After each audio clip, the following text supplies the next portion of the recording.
वंदनी मातृशक्ति, मेरे देश बंधुओं, धर्म बंधुओं, एक छोटा सा प्रश्न पूछना चाहता हूं। कभी अगर आपके बच्चे ने आपके पास आकर एक प्रश्न पूछा कि पिताजी ये बताइए 9 मई 1857 में देश में क्रांति प्रारंभ हुई और 15 अगस्त 1947 को क्रांति पूर्ण हुई, देश आजाद हो गया, ये जितने लोगों ने स्वतंत्रता संग्राम में भाग लिया, जिन क्रांतिकारियों ने योगदान दिया, इसमें से 5 जैन क्रांतिकारी या 5 जैन स्वतंत्रता संग्राम सेनानी के नाम बता दीजिए, आपका उत्तर क्या होगा?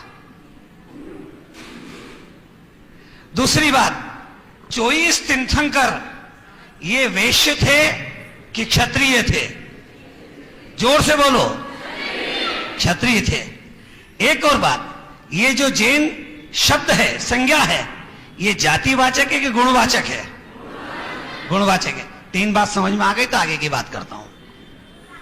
11वीं शताब्दी में कलिंग का राजा खारवेल विदेशी आक्रमण डेमिस्ट्रीज ने किया, अयोध्या के मैदान में जमकर संघर्ष हुआ, उसका पराभव किया, विजय प्राप्त की, जिसके कारण 250 वर्षों तक भारत पर विदेशी आक्रमण नहीं हुआ। वह खारवेल जैन था। अगर समझ में आ गया तो ताली बजाइए। लगता है कि अपना कोई गौरव है, हमारा कोई इतिहास है, हम वीर हैं।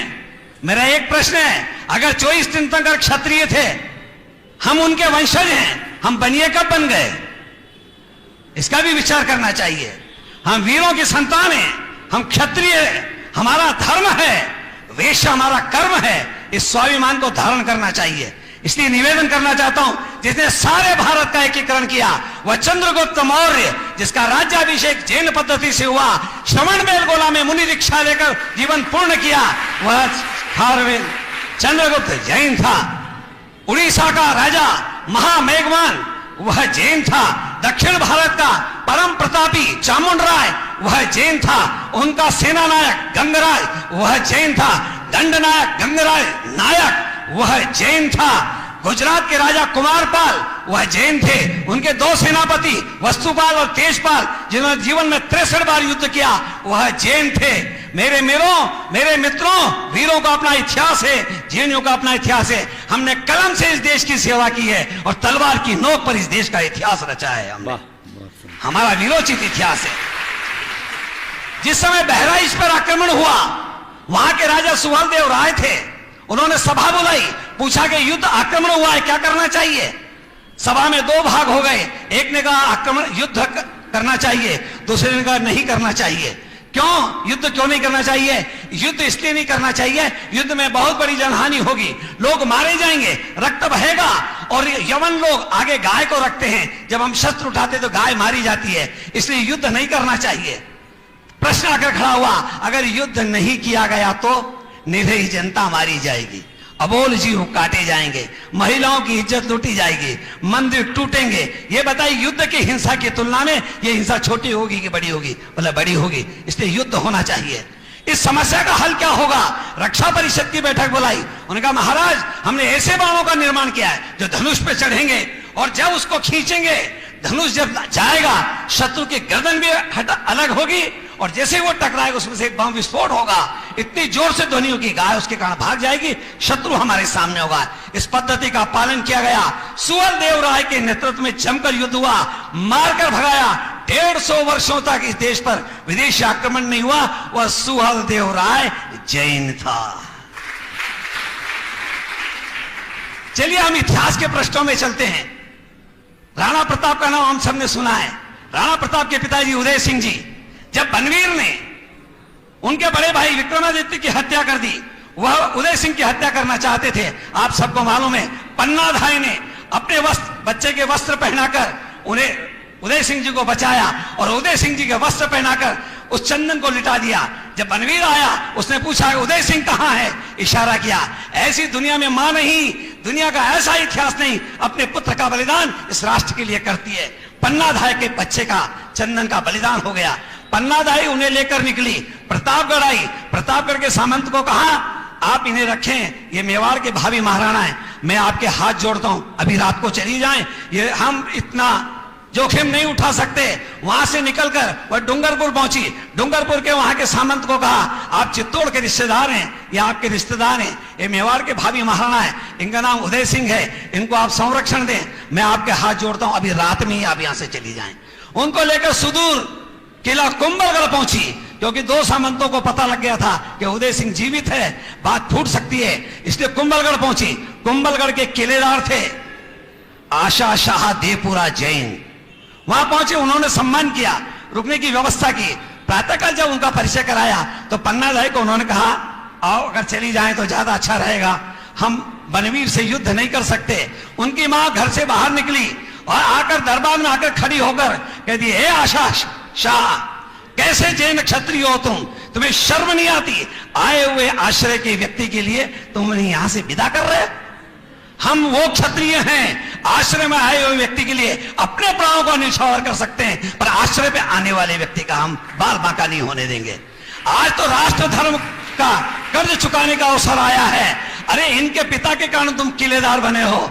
उसी समय आशा शाह देवपुरा ने खड़े होकर कहा, मां आपकी चरणों की सौगंध खाकर कहता हूं, अब उदय सिंह जी यही रहेंगे, इनका लालन पालन यही होगा, हम कदापि इनको जाने नहीं देंगे। और अपना भतीजा घोषित करके उनका लालन पालन किया।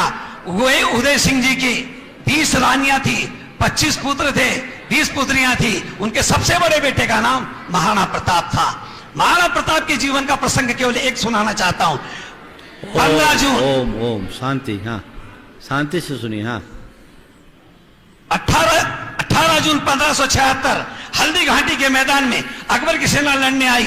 उसकी सेना की संख्या थी 1,65,000। महाराणा प्रताप की सेना की संख्या थी 22,000।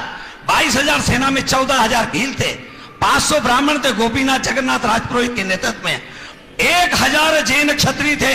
भामाशाह, ताराचंद, उनका बेटा सोंडा, रतनचंद मेहता, कल्याण भचावत, कल्याण महासानी जगन्नाथ, इनके नेतृत्व में 1,000 जैन क्षत्रिय थे, 500 पठान थे, 500 रेदासी थे, 36 जातियां उनके राज की थी। नाई, धोबी, माली, गुजर, जाट, मीणा, ये सब लड़ने के लिए गए थे, 36 जातियां। इसमें 1,000 जैन क्षत्रियों का नेतृत्व भामाशाह उनके भाई ताराचंद कर रहे थे। जिस समय 18 जून को 11:30 बजे जब राणा प्रताप ने भामाशाह को पुकारा, तलवार लेकर 1,000 जैन क्षत्रिय मैदान में उठे, जमकर युद्ध किया। 16 साल का उनका बेटा सोंडा दोनों हाथों में तलवार लेकर जब रक्त बहा रहा था, उस समय से आवाज आई। मुगल सरदार देखकर दांत पर हाथ रखकर, मुंह पर हाथ रखकर कहते हैं, या अल्लाह ताला, क्या खाके जनाए, तलवार चलाता तो रुकता ही नहीं है। मारते काटते हुए एक नए इतिहास का निर्माण किया। हम जैन वीरों की संतान हैं, कायरों की संतान नहीं है। मैं बहुत प्रसंग सुना सकता हूं, बहुत प्रसंग सुना सकता हूं। सुभाष चंद्र बोस, उनके निजी सैनिक कैप्टन डॉक्टर राजमल कासलीवाल थे, जिनने उनके मृत्यु के समय तक उनका साथ दिया था। इतना ही नहीं, झांसी की रानी 3 अप्रैल 1858 को जब ग्वालियर से, झांसी से निकलकर ग्वालियर आई, 15 जून को जब वहां पहुंचती है, रात्रि को विद्रोह हो गया। सेना 15 जून 1858 रानी झांसी के सामने रात को सैनिकों ने विद्रोह कर दिया। कहा कि हम नहीं लड़ेंगे, 3-3 माह से वेतन नहीं दिया गया हमें। उसी में ग्वालियर राज के खजांची अमरचंद बाठिया को बुलाया गया और कहा, अमरचंद जी आप हमारी सहायता करें। कहा आप क्या चाहती हैं? हमें राजकोष से धन दे दें। उन्होंने कहा मैं राजकोष से धन दूंगा, मैं जैन हूं, पहले अपने धन का समर्पण करूंगा, उसके पता राजकोष आपको दूंगा। दोनों कोष उन्होंने जब उनको दिए, 5-5 माह का वेतन उनको दिया गया। 18 जून 1858 को लड़ते हुए झांसी की रानी गोदूली बेला में संध्या के समय बलिदान हो गई। 19 जून को अंग्रेजों का राज हो गया। अमरचंद बाठिया को गिरफ्तार कर लिया गया। उनकी उम्र काफी थी। उनसे कहा कि आपके ऊपर मुकदमा चलेगा, आपने राष्ट्रद्रोह किया है, सरकारी धन आपने इनके क्रांतिकारियों को दिया है। मुकदमा चला, शाम को फैसला हुआ, इनको फांसी की सजा दी जाए। 20 जून को उनको कहा गया आप माफी मांग लीजिए। उनका माफी नहीं मांगूंगा, मैंने राष्ट्र धर्म का निर्वाह किया है, माफी नहीं मांगूंगा मैं। उनको चाबुक से पीटा गया, माफी नहीं मांगी। उनको मुर्गा बनाया गया, माफी नहीं मांगी। 21 जून की शाम को उनके मासूम पोते को तोप के गोले से उड़ा दिया गया, फिर भी माफी नहीं मांगी। 22 जून को दोपहर में उनके घर के सामने उन्हें नीम के पेड़ से लटकाकर फांसी की सजा दी गई। 3 दिन तक उनके शव को लटकाया रखा। उसके पश्चात उनके प्राणांत हुए। मेरे मित्रों, हम नहीं जानते कि अमरचंद बाठिया जैन थे। गुजरात के राजा पर मुगल आक्रमण हुआ। वहां के राजा ने तय किया युद्ध करेंगे। अपने सेनापति को बुलाया, उसका नाम था आबू जैन। सेनापति जब आया, उससे कहा सेना की क्या तैयारी है? उनका महाराज पूरी तैयारी है, रणसिंगा फूंकिए, युद्ध प्रारंभ हो जाएगा। रणवाद्य बजे, जमकर युद्ध हुआ। आबू जैन दोनों हाथों में तलवार लेकर जमकर युद्ध कर रहा है, रुंड मुंड काट रहा है। संध्या का समय होने लगा। युद्ध सूर्योदय से सूर्यास्त तक होते थे। संध्या का समय हुआ, घोड़े से नीचे कूदा, दोनों तलवार म्यान में डाली, हाथ धोए, कपड़ा बिछाया, प्रतिक्रमण करने के बैठ गया। 1 इंद्रिय जीवों से क्षमा याचना करता हूं, 2 इंद्रिय जीवों से क्षमा याचना करता हूं, 3 इंद्रिय जीवों से क्षमा याचना करता हूं। राजा घबराया, मनुष्य 5 इंद्रिय जीव है, कल मेरे युद्ध का क्या होगा? दूसरे दिन प्रातः काल हुआ, रणसिंगे फूंके गए, रणवाद्य बजे। आबू जैन तंबू में से निकला, घोड़े पर बैठा, जमकर युद्ध किया, विजय प्राप्त की। जब विजय दरबार लगा, सबको बुलाया गया। उस समय आबू जैन जब आए, उनने कहा, रानी ने कहा, आबू मेरी आंखों के सामने 2 दृश्य हैं। एक और तो तुम दोनों हाथों में तलवार लेकर रुंड मुंड सुंड काट रहे हो, और एक और तुम प्रतिक्रमण करके 1 इंद्रिय जीवों 2 इंद्रिय जीवों से क्षमा याचना कर रहे हो। ये क्या है? मेरे यहां जितने नौजवान मित्र बैठे हैं, उनको उसका उत्तर सुनना चाहिए। उनने कहा, सुनिए महारानी, मैं जैन दर्शन का व्रती श्रावक हूं। श्रावक का धर्म अहिंसा है। अहिंसा का संबंध आत्मा और मन से है। मैंने अपनी आत्मा की दृढ़ता और मन की निर्मलता के लिए मैंने प्रतिक्रमण किया है। यह मेरा व्यक्तिगत धर्म है, मगर यह शरीर इस राष्ट्र के अन्न से बना है, इसलिए इस राष्ट्र के लिए युद्ध कर मैंने राष्ट्र धर्म का पालन किया है। दुनिया में जैन धर्म एक ऐसा धर्म है जो व्यक्तिगत धर्म और राष्ट्र धर्म की स्पष्ट व्याख्या करता है। जिस समय श्रवण बेलगोला पर आक्रमण करने के लिए आया, तो वीर खड़ा हो गया और उसने कहा, मैं अपने मंदिरों को टूटने नहीं दूंगा। जमकर युद्ध किया और शर्त रखी, जीतने के बाद में एक भी मंदिर टूटना नहीं चाहिए। आज श्रवण बेलगोला यदि सुरक्षित है तो उस वीर के कारण है, वीर नायक के कारण, जिसके कारण आज हमारा तीर्थ स्थान सुरक्षित है। मैं सैकड़ों घटनाएं सुना सकता हूं, पर आपके पास धैर्य भी नहीं है और मेरे पास भी समय नहीं है, इसलिए निवेदन करना चाहता हूं।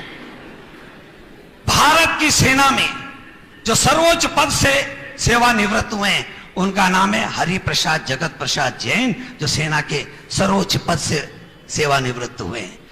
इंदौर का गौतम जैन राजौरी के युद्ध में लड़ते लड़ते बलिदान हो गया, जिसकी उम्र मात्र 26 वर्ष की थी। एक जैन दिगंबर जैन युवक 26 वर्ष का काकौरी के राजौरी के इस युद्ध में बलिदान हुआ। अभी अभी की घटनाएं, बहुत लंबी घटना नहीं। चलिए और संक्षिप्त करता हूं। महाराष्ट्र में सांगली जिला है। सांगली जिले में दूध गांव है। दूध गांव की जनसंख्या 10,000 है, उसमें 7,000 जैन हैं। उनमें से 70 से 80 लड़के इस भारत की सेना में वे सब दिगंबर जैन हैं। 7 से 8 लड़कियां हैं जो वायुसेना में हैं, और वायुसेना के कैप्टन अमृता कोहले दिगंबर जैन हैं। British parliament house, India house की लाइब्रेरी ने आंकड़ा निकाला, 9 मई 1857 से 15 अगस्त 1947 तक जितने लोगों ने आजादी में भाग लिया, जिनका बलिदान हुआ, उनकी संख्या 7,32,780 है।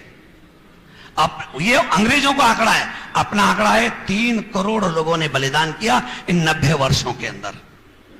ये जो आंकड़ा है 7,32,780 लोगों का, इनका शोधन किया गया। अगर आपको गौरव लगे तो ताली बजाना। इस संख्या में 4,800 जैन पाए गए हैं। इसमें 22 महिलाएं भी हैं। अभी शोधन शेष है, यह संख्या 5,000 से अधिक जाएगी। मेरे मित्रों, हम वीरों के संतान हैं, इस वीरता को धारण करें। और जिस दिन जैन समाज उस क्षत्रिय भाव को धारण करेगा उस दिन इस देश का नया इतिहास होगा। अभी इस समय हम तो बनिए बन गए, अगर उस क्षत्रिय भाव को कोई चीज ने जीवित रखा है, इन जैन मुनियों ने रखा है, इन साधुओं अर्चकों ने रखा है। ये क्षत्रिय तेज है जिनने संकल्प लिया है दिगंबर रहने का, और कितनी भी बाधाएं उन सबको कुचलते हुए मार्ग बना लेते हैं। ये क्षत्रिय तेज है, ये क्षत्रिय संकल्प है। पैदल चलना, इस वासनामय संसार के बीच में अपने संयम को कायम रखना, कठोर तप करना, पैदल चलकर सारा भारत की भूमि को नाप लेना, यह सामान्य संकल्प नहीं है, यह दिव्य संकल्प है। और हम रॉयल ब्लड हैं, रॉयल ब्लड हैं हम, हमारा रक्त रॉयल है। उस तेजस्विता को धारण करें, तभी आचार्य विद्यासागर जी के स्वप्नों का भारत भारत बन पाएगा। भारत को भारत बनाना है, उस तेजस्विता को धारण करें। और एक छोटी सी बात बताता हूं, मुझे एक दिन तकलीफ हुई। मुझे एक डॉक्टर सिंगर के यहाँ कमलेश मेहता लेकर गए, उनने परिचय कराया कि ये सांवला जी हैं, विश्व हिंदू परिषद अंतर्राष्ट्रीय उपाध्यक्ष हैं। तो उनने पूछे कि आप तो जैन हो, जैन कब से ये देश का काम करने लगे? आप तो खाली कमाते हो और भरते हो, इतना ही जानते हो। उन्होंने कहा ये भी जैन है। अच्छा, ये अंतर्राष्ट्रीय उपाध्यक्ष जैन है? बोला हाँ। बोले इनका विरोचित इतिहास है। कमलेश मेहता बाहर निकले, बोले भाई साहब 1000 से 1 लाख रुपया लगे तो आप लीजिए, और ये जैनियों का इतिहास जरूर लिख दीजिए, नई पीढ़ी को इतिहास से हम परिचय कराना चाहते हैं। रतलाम की समस्या को मैं जानता हूं। सुबह महाराज श्री ने मुझे कहा इस विषय को आप रखिएगा। मैंने कहा कि महाराज जी, हमारी जो बहनें हैं इनको तो आत्मा और परमात्मा के अलावा कुछ नहीं सूझता है, उनको दूसरा भाषण भी अच्छा नहीं लगता है। मगर कभी आपकी संतान ने आपसे पूछा कि 5 जैन क्रांतिकारी का नाम बता दीजिए, उस समय मुंह पर उंगली रखने के अलावा आपके पास कुछ नहीं रहेगा। इसलिए जैन इतिहास अपने बच्चों को पढ़ाइए। जय महावीर, जय अहिंसा।